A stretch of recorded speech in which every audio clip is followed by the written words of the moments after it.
వారాంతాలలో వేదాంతాలు. పూర్తి వివరాలకు చదవండి రేపటి సాక్షి దినపత్రిక. కర్నూలు జిల్లాలో ప్రభుత్వ హాస్టల్స్ సమస్యలు నిలయంగా మారిపోయాయి. ఒక్కో చోట పరిమితికి మించి విద్యార్థులు ఉండడంతో వసతులు గదులు సరిపోక ఉక్కిరిబిక్కిరైపోతున్న పరిస్థితిలో ఉండగా మరికొన్ని చోట్ల భోజనం చేయాలంటేనే విద్యార్థులు భయపడుతున్న సందర్భాలు బయటపడుతున్నాయి. హాస్టల్ నిర్వాహకులు సరైన పోషకాహారం అందించకపోవడంతో విద్యార్థులు అనారోగ్యం పాలవుతున్న నేపథ్యంలో వసతి గృహాల్లో పరిస్థితులపై సాక్షి గ్రౌండ్ రిపోర్ట్ చూద్దాం.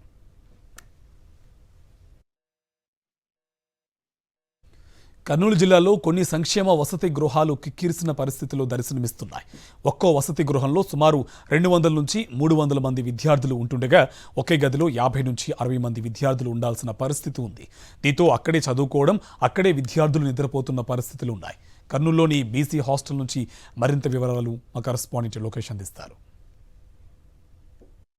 కర్నూలు జిల్లాలో చూసుకున్నట్లయితే మొత్తంగా ఈ యొక్క ప్రభుత్వ హాస్టళ్ళు సుమారుగా 80కి పైగానే ఈ యొక్క ప్రభుత్వ హాస్టల్ అనేది ఉన్నాయి. ఇందులో ఎస్సీ ఎస్టీ బీసీ ఈ యొక్క సంబంధించిన బాయ్స్ కానీ గర్ల్స్ కానీ ఈ ఇద్దరికి సంబంధించిన హాస్టల్స్ అయితే ఉన్న పరిస్థితి. ఇక్కడ ప్రస్తుతం నేనున్న హాస్టల్ అయితే కర్నూలు జిల్లాలోని ఈ యొక్క డాక్టర్స్ కాలనీలో ఉన్న బీసీ బాలుర హాస్టల్. ఈ యొక్క బాలుర హాస్టల్లో సుమారుగా 250 మంది దాకా ఈ యొక్క విద్యార్థులు హాస్టల్లో ఉండి చదువుకుంటున్న పరిస్థితి అయితే కనపడుతుంది. ఇక్కడ చూసుకున్నట్లయితే ఈ యొక్క అట్మాస్ఫియర్ ఏ విధంగా ఉంది అంటే ఇక్కడ చాలా మటుకు 250 మంది కాబట్టి అందులో కూడా బీసీ సంబంధించిన బాలుర హాస్టల్ కాబట్టి ఎక్కువ శాతం కర్నూలు జిల్లాలో ఉన్న వివిధ ప్రాంతాల నుండి ఈ యొక్క సంబంధిత విద్యార్థులు ఇక్కడికి వచ్చి చదువుకుంటున్న పరిస్థితి అయితే కనపడుతుంది. ఇక్కడ ఒకటే గదిలో సుమారుగా 50 మందికి పైగా విద్యార్థులు ఉంటున్నారు. అంటే ఎటువంటి సదుపాయాలు కల్పిస్తున్నారు, ఏ విధంగా వాళ్ళకు ఉన్నది అనేది చాలా స్పష్టంగా అర్థమవుతుంది. ఎందుకంటే చదువుకుంటే ఒకటే రూమ్లో ఈ యొక్క స్పేస్ మనం చూసుకున్నట్లయితే ఈ యొక్క స్పేస్లోనే సుమారుగా 50 మందికి పైగా విద్యార్థులు ఒకటే చోట ఉండాల్సిన పరిస్థితి. అంటే వాళ్ళ వెంటిలేషన్ కావచ్చు, వాళ్ళ యొక్క సిచ్యువేషన్స్ కావచ్చు, ఏ విధంగా ఉన్నదని చాలా క్లియర్గా అర్థమవుతుంది. అంటే ఒక రూమ్ ఈ యొక్క స్పేస్లోనే 50 మందికి పైగా అంటే సుమారుగా 60 మంది దాకా ఈ యొక్క మంది విద్యార్థులు అందరూ ఇక్కడే ఉండే చోట కనపడుతుంది. వీళ్ళకు ఒక ప్రైవసీ ఉండదు, ఏముండదు. అంటే ఏది వచ్చినా కానీ అందరూ ఒకటే చోట ఉండాల్సిన పరిస్థితే కనపడుతుంది. అంటే విద్యార్థులకు ఎటువంటి సదుపాయాలు కల్పిస్తున్నారు అనే దానికి ఇదొక నిదర్శనంగా అని కూడా చెప్పవచ్చు. మొత్తం మీద చూసుకున్నట్లయితే ఈ యొక్క బీసీ బాలుర హాస్టల్లో ఉన్నట్లయితే 250 మంది విద్యార్థులు ఇక్కడ చదువుకుంటున్నారు. ఆ యొక్క చదువుకుంటున్న పరిస్థితి గమనించినప్పుడు మనం బయటనే చూసాము. అక్కడ ఫుడ్ చాలా మటుకు వేస్ట్ చేసిన పరిస్థితి. అంటే ఆ క్వాలిటీ ఏ విధంగా ఉన్నది చాలా అర్థమవుతుంది. అంటే విద్యార్థులకు ఎటువంటి మౌలిక సదుపాయాలు కల్పిస్తున్నారు అనడానికి ఇదొక నిదర్శనం కూడా చెప్పవచ్చు. ఎందుకంటే ఒకటే చోట సుమారుగా 50 మందికి పైగా విద్యార్థులను ఒకటే చోట ఉంచిన పరిస్థితి అయితే కనపడుతుంది. అంటే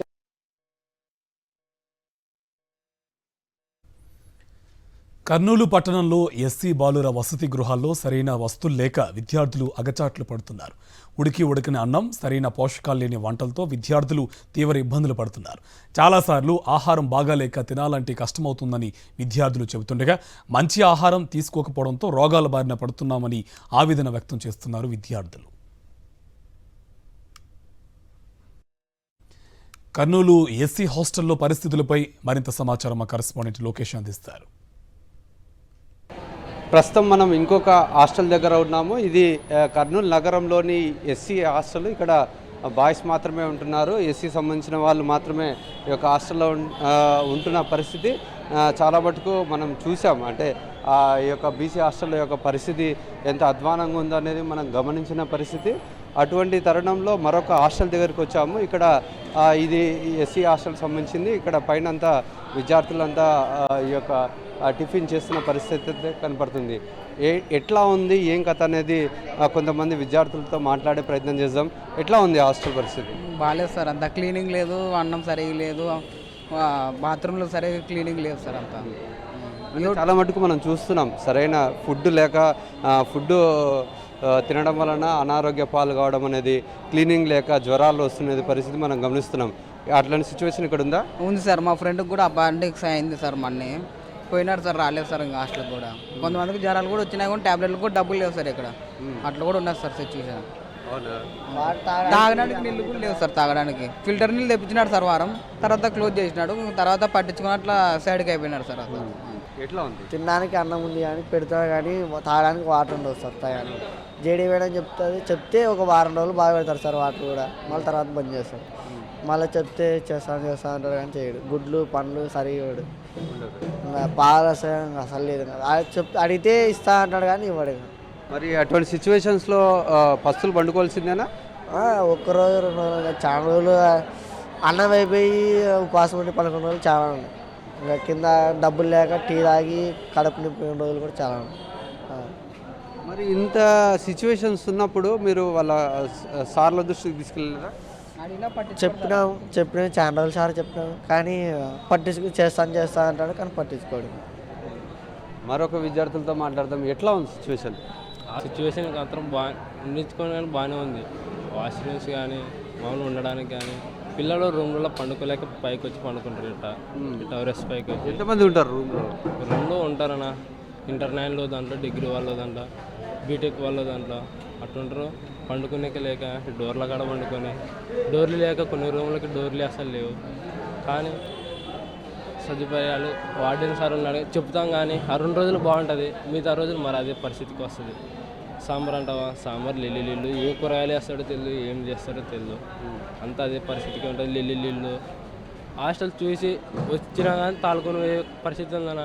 అక్కడ వాష్రూమ్స్ ఉన్నాయి, ఇందాక చూసినారు కదా, వాటికి వచ్చి వద్దురారా నీకేం కారం ఈ హాస్టల్, రూమ్ తీసుకోపో బయట, లేదంటే ప్రైవేట్ హాస్టల్లో చేరిపో అని పరిస్థితిగానే ఉన్నామన్నా. ఏంటి మామంటే ఇంకా బీదవాళ్ళం, మిడిల్ క్లాస్ లైఫ్ అని ఈడే ఉన్నాం సర్దుకొని. అంతేగాని కొంతమంది పిల్లలు వెళ్ళిపోయినారు. అప్పుడు చాలామంది పేరెంట్స్ చదువుగా నడిపిస్తున్నారు. దీనివల్ల చదువుకోవడం వద్దురారా, ఇంటికాడ పని చేసుకుందిరా అని 3-4 పిల్లలు నా ఎదురుగా కళ్ళారా తాలుకొని పోయినారు. తమ పరిస్థితుల ప్రభావంతోనే తాము చదువుకోవడానికి చాలా కష్టపడుతున్నామంటూ విద్యార్థులు చెప్తున్నారు. చాలామంది కూడా ఇటువంటి కర్మ మనకు ఎందుకు, ఈ హాస్టల్స్లో ఫెసిలిటీస్ సరిగా లేవు అని చెప్పేసి చాలామంది వెళ్ళిపోయిన విద్యార్థులు కూడా ఉన్నారని ఇక్కడున్న తోటి విద్యార్థులు చెప్తున్న పరిస్థితి. కర్నూలు జిల్లాలో 86 BC, SC, ST, minority hostels ఉండగా వాటిలో సరైన మౌలిక వసతులు లేక విద్యార్థులు ఇబ్బందులు పడుతున్నారని ఎస్ఎఫ్ఐ విద్యార్థి సంఘాలు ఆందోళన వ్యక్తం చేస్తున్నారు. రాజకీయ నేతలు, అధికారులు కేవలం పత్రికా ప్రకటనలకే పరిమితం అవుతున్నారని, వనరులు మెరుగుపరచడంలో ఎటువంటి శ్రద్ధ చూపడం లేదని మండిపడుతున్నారు.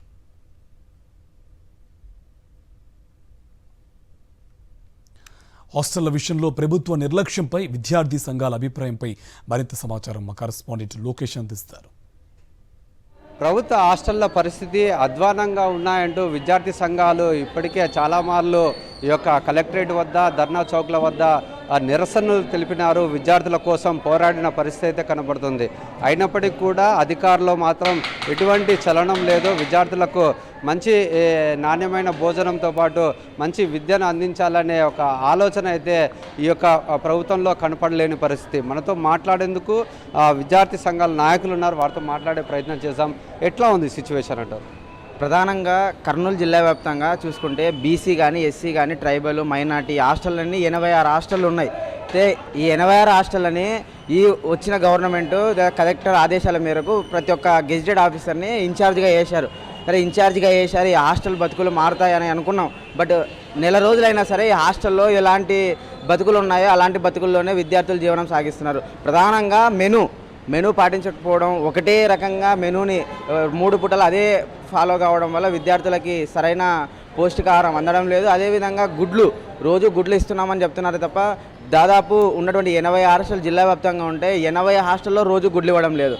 ఇలాంటి దయనీయ పరిస్థితుల్లో హాస్టల్ విద్యార్థులు ఉన్నారు. అదేవిధంగా ప్రజెంట్ ఏం నడుస్తుంది హాస్టల్లో విద్యార్థుల పరిస్థితులు, ప్రాబ్లమ్స్ ఏంటంటే ఈ ఫుడ్ సరిగ్గా లేకపోవడం వల్ల వాళ్ళకి అనారోగ్యాలకు గురయ్యి ఆపరేషన్లు చేయాల్సిన పరిస్థితి.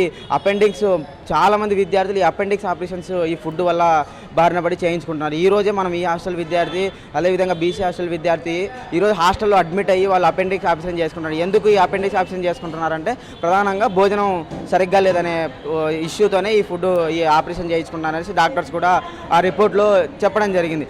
మెనూని సక్రమంగా ఈ డైట్ ఛార్జెస్ పెండింగ్లో 9 నెలలుగా పెండింగ్లో పెట్టారు. ఆ డైట్ ఛార్జెస్ కానీ ఇస్తే వార్డెన్లు సక్రమంగా మెనూని పాటిస్తారు. ఆ డైట్ ఛార్జెస్ ఇవ్వకపోవడం వల్లనే ఇలాంటి ఇష్యూస్ అన్ని విద్యార్థులు ఎదుర్కొంటున్నారు. మీరు చెప్పండి, అంటే ఎటువంటి సిచ్యువేషన్స్లో ఈ యొక్క హాస్టల్లో ఉన్న విద్యార్థులు ఉన్నారంటారు? అధికారులైనా లేదా అధికార పార్టీ నాయకులైనా ఒక పేపర్ స్టేట్మెంట్ పెద్దగా ఇస్తున్నారు.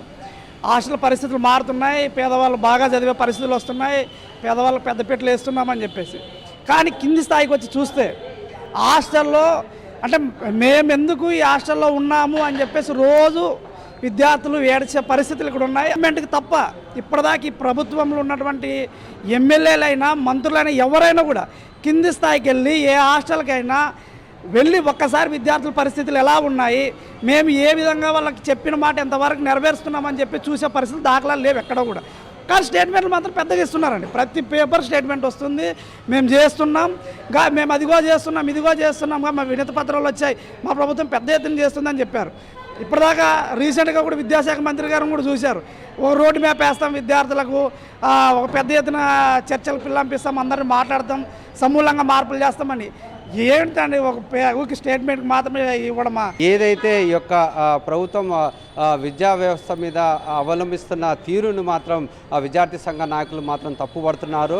రానున్న రోజుల్లో తమ గురించి పట్టించుకోకపోతే పెద్ద ఎత్తున ఆందోళన చేయడానికి కూడా తాము సిద్ధమంటూ విద్యార్థి సంఘాలు హెచ్చరిస్తున్న పరిస్థితి. కెమెరామెన్ శేఖర్తో లోకేష్, సాక్షి టీవీ, కర్నూలు.